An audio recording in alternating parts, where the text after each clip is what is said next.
শপথ নিলেন নবনিযুক্ত প্রধান নির্বাচন কমিশনার এএম নাসির উদ্দিন এবং তার 4 জন কমিশনার।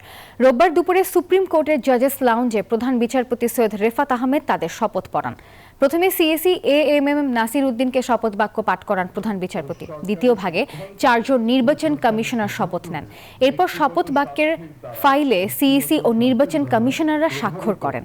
শপথ নেওয়া 4 নির্বাচন কমিশনাররা হলেন অবসরপ্রাপ্ত অতিরিক্ত সচিব মোহাম্মদ আনোয়ারুল ইসলাম সরকার, অবসরপ্রাপ্ত জেলা ও দায়রা জজ আব্দুর রহমান এল মাসুদ, অবসরপ্রাপ্ত যুগ্ম সচিব বেগম তহমিদা আহমদ এবং অবসরপ্রাপ্ত ব্রিগেডিয়ার জেনারেল আবুল ফজল মোহাম্মদ সানাউল্লাহ।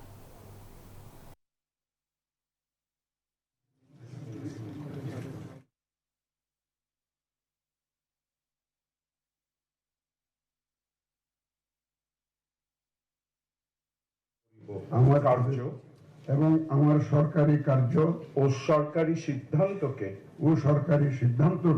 ব্যক্তিগত স্বার্থের দ্বারা